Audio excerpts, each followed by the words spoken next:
Hello，好開心你嚟到呢度試呢個簡單嘅冥想。今日我哋會透過信念嚟練習點樣睇清現實。其實我哋睇世界係透過自己嘅信念同習慣，一啲習慣性思維去過濾嘅。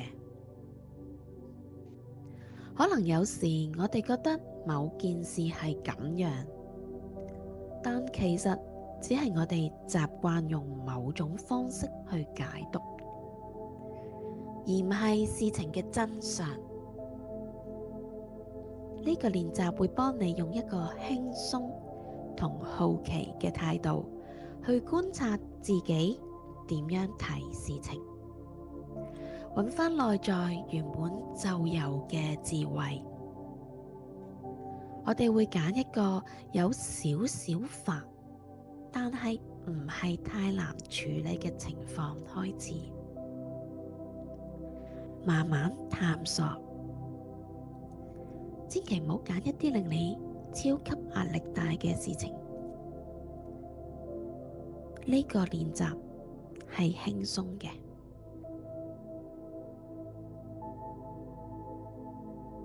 首先揾個舒服嘅位置坐低，可以喺張凳上面、梳化、地氈、cushion 都可以。總之你覺得安全同輕鬆就得。背脊保持自然，唔使掹緊，好輕鬆嘅。感受下地面或者椅背支撐住你自己嘅感覺。深呼吸一下，吸氣，感受空氣進入你嘅肺部，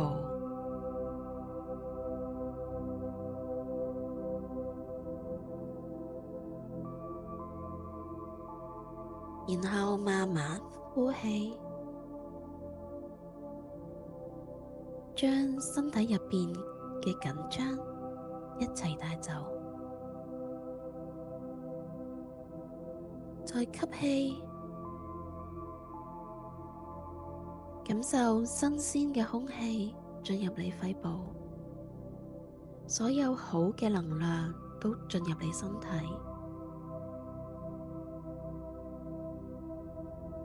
然後慢慢呼氣，將身體入邊嘅所有唔舒服、一啲嘅負面嘅情緒一齊帶走。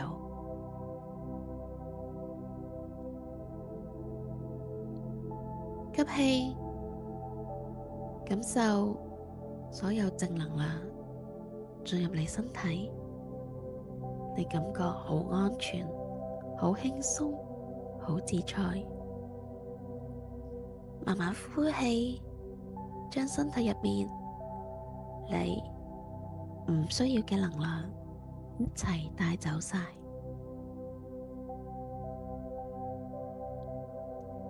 然後自然呼吸。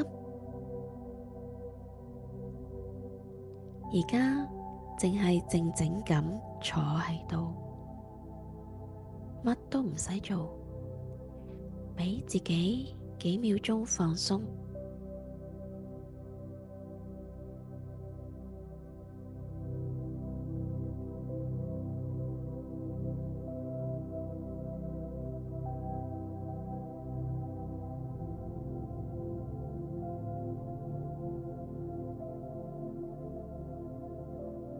跟住諗返起一件最近令你有少少煩惱或者困擾嘅事，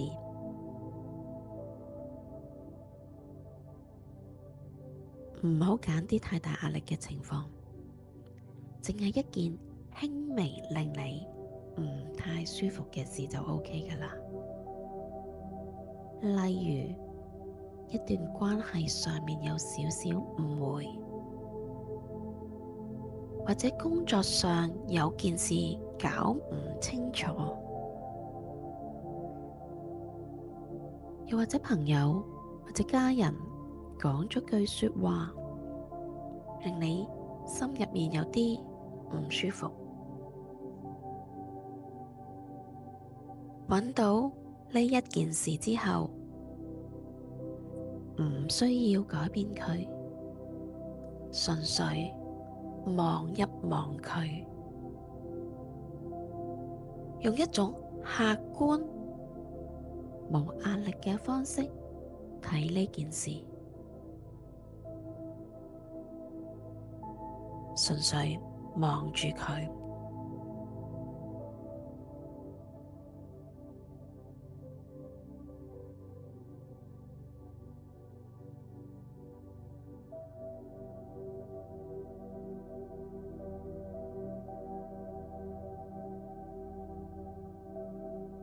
回憶返你當時點樣回應呢件事？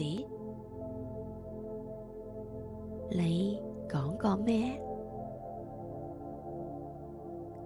你同自己內心講過啲乜嘢呢？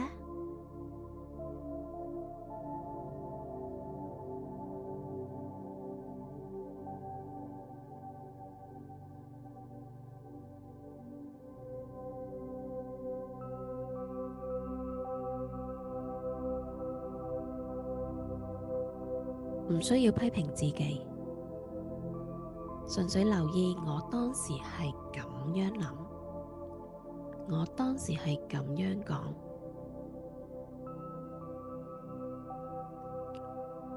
唔係要你去後悔或者內疚，而係幫自己睇清楚自己嘅反應模式。我哋去到第二步，身體有咩感覺呢？而家諗返起當時個情景，你身體有啲咩感覺？肩膊好掹緊，胃有少少唔舒服，定係冇咩特別感覺？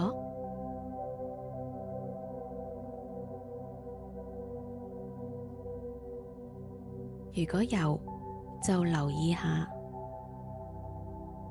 如果冇，都 OK。重點係留意，而唔係改變，淨係輕輕感受自己身體當時點回應嗰件事。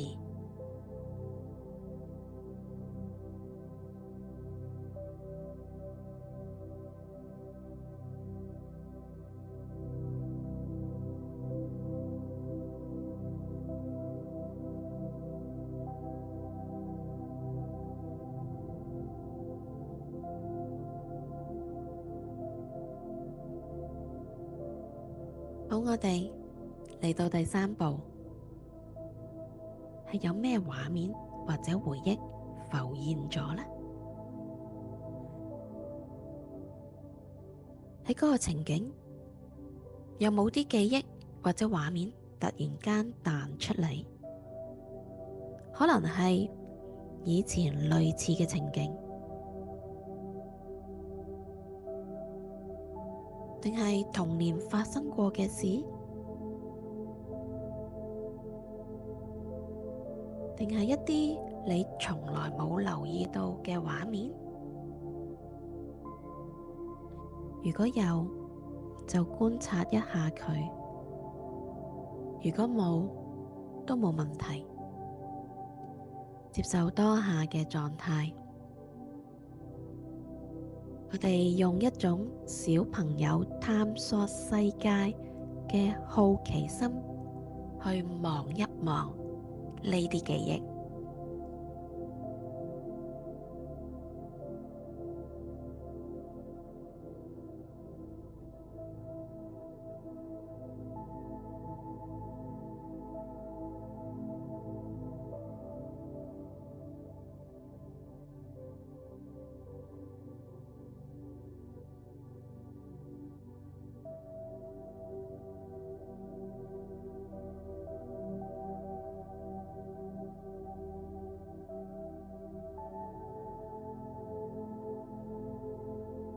第4步，去觀察你對呢件事有咩信念。最後望一望自己對呢件事有咩固定諗法或者信念呢？例如係佢錯，或者我應該做得更好，又或者呢件事就係咁，冇得改變。呢啲諗法可能係真，但可能亦只係一個習慣性嘅信念。試下用一種輕鬆嘅方式，純粹望一望自己點樣睇呢件事，而唔需要急住改變呢啲諗法。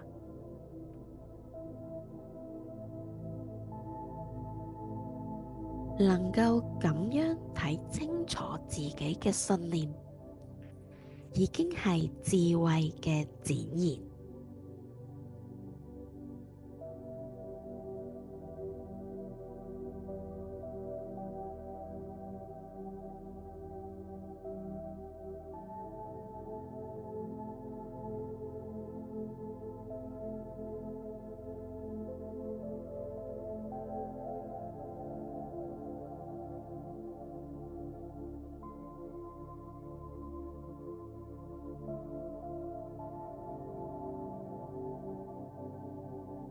而家乜都唔使做，淨係放鬆一下，靜靜咁坐住喺度幾秒鐘。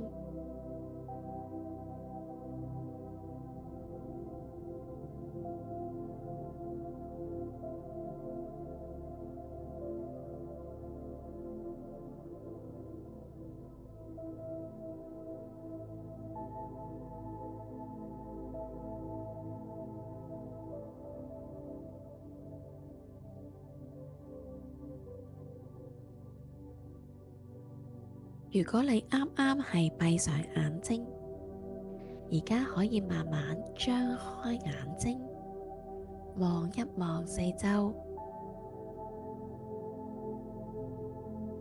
呢個練習幫助你從4個角度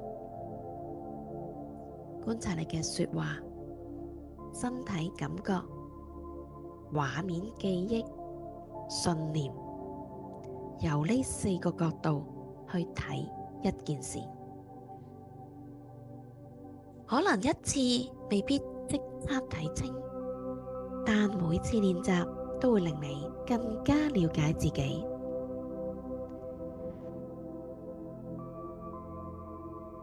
能夠覺察自己已經係智慧嘅展現。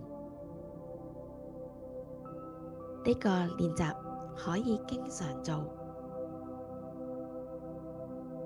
幫你提高你嘅覺察力。多謝你俾自己呢幾分鐘練習，希望下次見。Take care，拜拜。